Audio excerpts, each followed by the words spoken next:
I always try to see as many Oscar nominees as possible. But this past year was a little busy, so I am currently cramming. I did see Wicked, and I loved it. Don't be afraid. I'm not afraid. It's the wizard who should be afraid of me. And then there was Conclave, a movie about the selection of a new pope. It had me on the edge of my seat. They are sequestered, and they must be shielded from all news that may influence their judgment. You understand? No sane man would want the papacy. The men who are dangerous are the ones who do want it. And then I also saw Dune 2. But there are a whole bunch of other Best Picture contenders that I haven't yet gotten to see. That includes Anora, The Brutalist, A Complete Unknown, Emilia Perez, I'm Still Here, Nickel Boys, and The Substance. I sat down with film and TV reporter Sonia Rao, along with her editor, Janice Page, to ask them about these movies. All right, so if you guys had to describe this year's movies in one word or one phrase, what would it be? This year's movies, I don't know if I'm using hyphens here. I'm just going to go with all over the map. I think in terms of popularity, in terms of scope, in terms of budget, which is really exciting to me. I think we have a pretty full breadth of cinema here. And then I would also use the word crapshoot, because when it comes to the Oscars this year in the Best Picture category, it's really anyone's to win.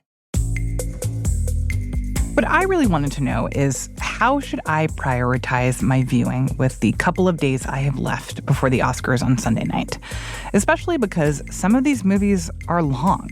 The Brutalist alone is more than 3.5 hours. As odd as this might be, I thought The Brutalist should have been longer. And I thought it should have been... That's the hottest take I've ever heard. Yeah, it should have been a miniseries. From the newsroom of The Washington Post, this is Post Reports. I'm Martine Powers. It's Thursday, February 27th. Today, my conversation with Sonia and Janice about the year in movies and what to expect on Sunday night. Let's talk about the state of the Oscars race right now. What do you both see as the biggest contenders for Best Picture? You know, I think, as Janice said, it is a crapshoot. But if you're looking at the awards leading up to this one, you know, we're talking SAG, which is the Screen Actors Guild, the Producers Guild of America, PGA. All of these, you know, individual union guild awards are great predictors for this. And I see Anora being a great contender. And just before we go further, Anora, can you explain a little bit about this movie? Yeah, Anora is a film by Sean Baker, and it kind of falls in line with a lot of his other movies. He's known for making movies about marginalized communities, often sex workers. So Anora follows a dancer in Brooklyn who's kind of whisked away on this whirlwind romance with the pretty young, I would say early 20s, son of a Russian oligarch. It's about the American dream. It's about her moving up in the world, whether this guy can help her get there. Very much focuses on her journey, but in his world. And why do you say it is one of the top contenders for Best Picture this year?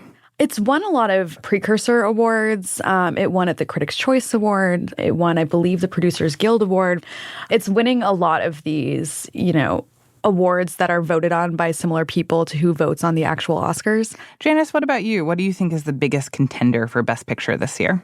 Well, just to Sonia's point, in 14 of the last 17 years, the winner of the Producers Guild Award has won the Oscar. And Anora is that movie. So that's part of the reason everybody lays odds on. But I think the interesting part of that is this is one where is the Academy progressive enough to bestow its Best Picture on a pretty graphic movie about a sex worker. And so I do think that leaves room for The Brutalist or Conclave, which are both typical Oscar bait. And so I think it's a race between those three. But anytime you have a race where there's no definitive front runner, you leave it open for dark horse candidates. And that would possibly be A Complete Unknown or even Wicked, although I think that's the most outside of the possibilities. A Complete Unknown could sneak in there. A Complete Unknown, this is the Bob Dylan movie, right? That's the Bob Dylan movie, which among hardcore Bob Dylan fans, There are a lot of haters. It skims over a lot of history and takes a lot of liberties with history. And it is a by-the-numbers biopic. With Timothée Chalamet playing Bob Dylan. And, obviously Timothée Chalamet is very popular right now. And you could say he's having a moment. And maybe that has to do with some of the popularity of the movie. For sure. And again, who doesn't like sitting in a theater listening to Bob Dylan songs? And again, there's a lot of goodwill for Timothy, and I think it has a chance. Mm-hmm. I want to come back to what you just said about how there are two movies that seem like they are Oscar bait, and that is The Brutalist and Conclave. So Conclave, I actually did see in theaters, and I remember being halfway through the movie in one of those like quiet, tense moments in this relatively packed theater and just looking around being like, I'm so glad I'm seeing this movie here, like in this theater, because this just feels so tense and exciting, and I can tell everyone's on the edge of their seat. And it's funny to call this movie exciting when it's really about the process of choosing a new pope, and it's about a bunch of mostly old men who are sitting around in various somewhat opulent rooms and talking about things. But it's a movie that I really enjoyed, and I can see why you would call that Oscar bait in terms of, there are so many heavy hitters and actors who we're very familiar with who are starring in that movie. The Brutalist is one that I think a lot of people might have heard the name of or seen like bits from the trailer, but don't really know what this movie is about. Also don't know why it's 3.5 hours long. Can you explain a little bit about The Brutalist and why this is kind of a made for the Oscars kind of film? Yeah, well, so a lot of it is about the actors and the sort of the weight. And it's a kind of an epic story, too. It's about an architect. It's filmed really well. It's photographed really well. Same with Conclave. Cinematography is terrific. It has themes that are, again, sweeping: immigration and individuality and craftsmanship. And its script is, while it leaves a lot of things unresolved, its script, many would argue, is quite meaty. All these things that it just has the look and feel and gravitas of an Oscar contender. And even in its length, also substantial. The Oscar voters tend to like something that signals, hey, we really work hard and we really take our crafts seriously. Interesting. I want to talk about another movie that it seemed like for a while was the frontrunner for Best Picture, a movie that I was very curious about seeing, and then it seems like something flipped suddenly, and it is no longer a movie that people are excited about, and that is Emilia Perez. And this is a movie that is about a woman going through a gender transition while also, I think, being like the kingpin of a drug trafficking organization in Mexico, but also happens to be a musical. There are just a lot of elements there kind of mixed into one. And, I've heard so many things about how innovative it is, how well acted it is, how just unusual and interesting and surprising it is, but also how controversial it's become. I mean, it's fascinating because this movie won an acting award at Cannes for its main trio, which is Carla Sofia Gascon, who's nominated for Best Actress at the Oscars, Selena Gomez, who is not nominated, but Zoe Saldana is, right? So 2 out of 3 are nominated at the Oscars. They won an acting award at Cannes. It had a beautiful start, I think, for a movie. They were very lucky to have that launch. As time went on, the internet, as people on the internet are wont to do, uncovered some old tweets by Carla Sofia Gascon, who is, again, the Best Actress nominee. Her own personal narrative has kind of taken a turn. There was kind of this progressive message of, this could be the first trans woman to win an Oscar. Then, people online uncovered these, I say old tweets, some of them were relatively recent, like within the past 5 years, pretty bigoted opinions, I would say. There's some Islamophobic tweets in there, some pretty intense stuff online. She did apologize for them, so they have not gone, uncommented on. But Netflix kind of scrubbed her from their For Your Consideration campaigns, which is crazy because she is the Best Actress nominee still. I do believe she's attending the ceremony as well. Yeah. Jacques Audiard, who is the French director of this film, has kind of distanced himself from his star as well. The other actors in this film have been asked about it, and they've been pretty diplomatic about how they respond, but there hasn't been any wholehearted support. So I think that kind of just crumbled before Netflix's eyes. I'm sure they're really upset by that because, Zoe Saldana is still winning awards, so I don't think, this movie will go empty-handed. But I do think it definitely hurt its chances at Best Picture and probably Best Actress as well. Let's talk about another musical that is a Best Picture nominee, and that is the musical that I think a lot of people might have seen, or at least, in my circles have seen, and that is Wicked. Mm-hmm. I feel like this is a classic movie in the category of that's what the money is for. Like this is a movie that did really well in theaters, made a bunch of money, and that's the prize. Does it really need to win Best Picture if it was kind of a fan favorite and a big holiday movie? But is there any chance, do you guys think, that Wicked is going to be the actual Best Picture choice here? I don't think there is. I mean, I don't even remember how many years ago at one point. I don't know. I think the Oscars had floated the idea of a popular film category a while back.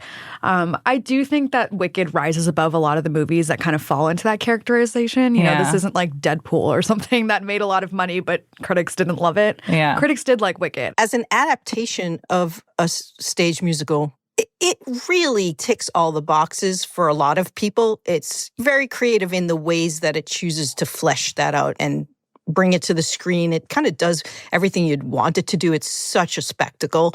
But I think the Academy, it's not something original, so you can't go that route to give it, tons of props for that, even though its themes are very weighty and it handles those quite well.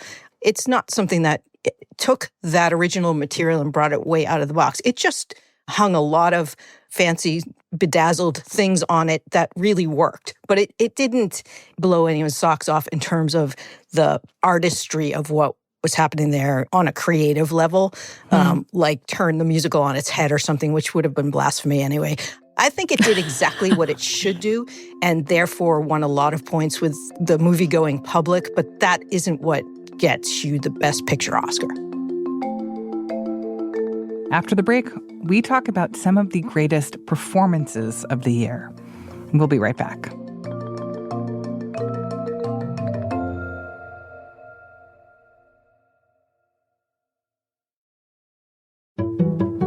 My name is Michelle Singletary, and I'm the personal finance columnist for The Washington Post.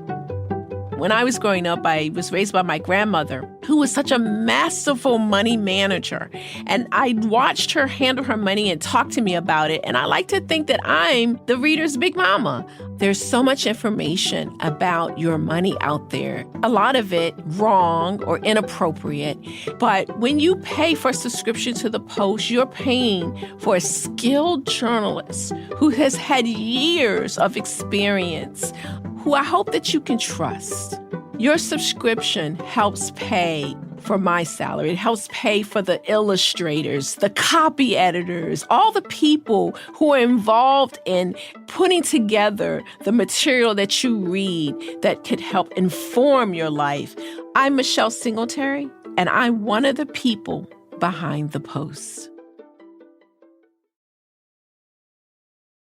In terms of acting categories and the actors and actresses who are nominated for Best Actor, Best Actress, Best Supporting Actor, Best Supporting Actress, what are the performances that you both were most excited about this year? I think the Timothy Chalamet, Adrien Brody showdown, if you will, is really interesting. And Adrien Brody is nominated for The Brutalist. Adrien Brody is the lead in The Brutalist. He plays the architect that we talked about. But yeah, I think it's just an interesting narrative there. Adrien Brody won for The Pianist a while back, so it's been many, many years since he's won an Oscar. Timothy Chalamet has been nominated a bunch, but he has not won a Best Actor or any acting Oscar. In the lead up, they've both been racking up trophies, so I think it's either one's category to win. They've had really different narratives. I think Brody's been very gracious when he wins. He's kind of done the, I've worked so hard, I'm up here. And it's not that Timothy Chalamet is not doing that, but I think he's kind of positioning himself as, one to watch. We've been watching him. It's nothing new. I see a long career for him, and I think he's very aware of that. He's been talking a lot about how he wants to be great. Because there was a specific moment at the Screen Actors Guild Award when he was accepting an award there where he gave this speech where he talks pretty openly about his ambitions as an actor, which is an interesting choice and he even acknowledged speech in that speech. He was like, in this business, we don't really do this. But the truth is, I'm really in pursuit of greatness. I know people don't usually talk like that, but I want to be one of the greats. I'm inspired by the greats. I'm inspired by the greats here tonight. I'm as inspired by Daniel Day-Lewis, Marlon Brando and Viola Davis as I am by Michael Jordan and Michael Phelps, and I want to be up there. What did you both make of that moment? I knew that people would hate it right away. Like, they're like, who's this kid? But I don't know. It's like, it's massive theater kid energy, right? Like, this, he went to LaGuardia, the school in New York. It's a, it's a performing arts the school from fame, right? Oh my God. And it's funny, the more famous he gets, the more videos appear from his high school years, of him being a star or like kind of embarrassing too on stage. I think he just has that energy, and he always has. And it reminds me a lot of people like Anne Hathaway or, Jeremy Strong, who is nominated this year as well. Both of them have, these reputations for being very, very earnest, very serious about the craft and that sort of thing. In a way that has hurt them. In a way that has hurt them. At least for both of those examples of exactly. like they're trying too hard and they like need to take themselves a little bit less seriously. Yeah. But I mean, I don't know. Everyone in Hollywood is performing all the time. So for someone to come out there and be like, yeah, I'm ambitious and this is what I actually want, I find it refreshing, personally. Janice, what do you think about that? He's also channeling Dylan there, like in a major way, right? I mean, Dylan would have said that and then, times 10. So I don't know. I think he's interesting. That speech doesn't bother me, and I think he's a really interesting guy. Like, it's all about, can you back it up? Do you, does the rest of his career, is he a young Marlon Brando or is he not? So let's see. Mm-hmm. In terms of the Best Actress nominees, I want to talk for a bit about one actress in particular, Demi Moore, who stars in the movie The Substance, and I think has had a pretty interesting career trajectory. This movie, for folks who haven't seen it, and to put my cards on the table, I haven't seen it in part because I'm like a little too afraid to. It's been described to me as a body horror movie that is fundamentally about the pressures that Hollywood puts on women as they age. And obviously that's something that Demi Moore has personal experience with, the fact that she was this young ingenue actress. And I mean, I've seen G.I. Jane more times than I can count. And I kind of think about like her and how much her body was the star of that movie. And she's had a very interesting career trajectory since then and is coming at this moment as an older actress, kind of reckoning with that in a really public way. Tell me about how you guys feel about that role that she played and about her chances at the Oscars now. So first, Martine, no one hates body horror more than me, but you should see it. Okay. And you can see those parts like through your fingers or something, right? So and the reason isn't, I do think it's a bit overrated, the movie, honestly, because it is kind of just a genre flick that's blown out a bit with some very snarky and contemporary themes and humor.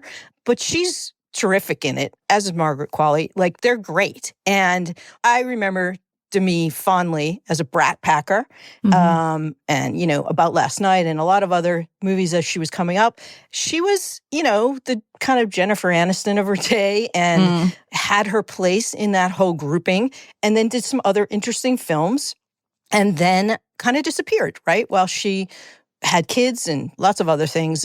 And now is back. And it's the kind of story that Hollywood loves. They love to see someone come back out of that nostalgic haze and remind them of their youth and all that and do something that's substantial. And she's playing kind of into type. She is making fun of, or at the very least highlighting, the obsession that Americans have, or actually modern society has, with appearance. And it's terrific, and people are really responding to it. I do think she's deserving. That said, Fernanda Torres in I'm Still Here is, for me, the performance of the year. And I very much love I'm Still Here, which is this movie about the military dictatorship in Brazil, late 60s, early 70s, when Rubens Pava, who was a politician and an activist, was disappeared. And his wife took up his cause, tried to find out what happened to him, and also held the family together through a lot of turmoil. It is one of the very best memoir films I have ever seen. It is for sure my pick for Best Picture of the Year, though it won't win it. It probably will win Best International Feature. And she is extraordinary in it. And her mother, who is a very famous actress in Brazil as well, appears as her character late in the movie. I would not be surprised to see the Academy reward that. There have been many, many times when we thought we knew who was going to win this category or an actress category, and it was some, favorite, and it just doesn't happen. Like Olivia Colman upset Glenn Close, and Emma Stone won when everybody thought Lily Gladstone would. It happens a lot. So I would not at all be surprised to see Fernanda win, even though Demi is racking up a lot of wins. So briefly, before we wrap, there, I think, are going to be folks who are listening to this who are like, look, I've seen one, maybe two of the movies on this long list of Best Picture nominees or movies that are nominated in other categories. If folks have time to watch one movie this weekend that's among the Oscar contenders, which one do you guys think it should be? I think the one to actually watch to know what's going on would be probably Anora or The Brutalist, one of those two. I just want to put a plug in here for Nickel Boys as well. It is one of the 10 Best Picture nominees. I don't think, unfortunately, it has much of a chance, but I do think it's a really interesting... And Nickel Boys is an adaptation of Colson Whitehead's Pulitzer-winning novel about two boys, kind of like right after Jim Crow, in Florida. They're at a reform school that's extraordinarily abusive. I think it's a really interesting movie to watch to see the bounds of independent filmmaking, or just any filmmaking really, being pushed. This is a point of view film, meaning that it's shot entirely from the perspective of these characters. So you're kind of looking at the world through their eyes. The camera, is positioned where their eyes would be. I just think it's a really interesting movie to watch visually. I think it's kind of cool that the Academy awarded something like that, because it can be kind of tough to watch if you're not into that sort of thing. But I don't know. I think it's worth watching. I think a lot of people will kind of brush over it in the race that's, maybe the sexier races, so to speak. I would tell people to watch that one. Janice, what about you? So I agree with Sonia. I think if you're looking to be really in the conversation or understand the conversation, you need to see probably whatever of the top four that you haven't seen, meaning the ones that seem to be most in contention: Anora, The Brutalist, Conclave, A Complete Unknown. That said, again, my favorite movie of the year, and the one that's probably least seen among these nominees and should be the most seen, is I'm Still Here. And you can only see it in theaters right now, unfortunately. So again, although not unfortunately, you should see it in a theater. Yeah. You should see it in a theater, so that's another reason to go see it. Yeah. Janice and Sonia, thank you so much for being here. Thank you. It's great. Thanks so much. Sonia Rao covers TV and film for The Post. Janice Page is The Post's arts editor. One note before we go. You may have seen the news that the owner of the Washington Post, Jeff Bezos, outlined a new vision for the Post's opinion side, and that is focus on the pillars of free markets and personal liberties. It feels important to underline here that Post Reports is produced from our news side, which is different from opinions. Our newsroom remains dedicated to independent reporting and fact-based journalism. For more than a century, the Washington Post has been committed to covering and holding power to account. And that's what you can continue to expect right here. As always, thank you for listening. Today's show is produced by Emma Talkoff, with help from Sabby Robinson and Ariel Plotnick. It was mixed by Sam Baer and edited by Maggie Penman. I'm Martine Powers. We'll be back tomorrow with more stories from the Washington Post.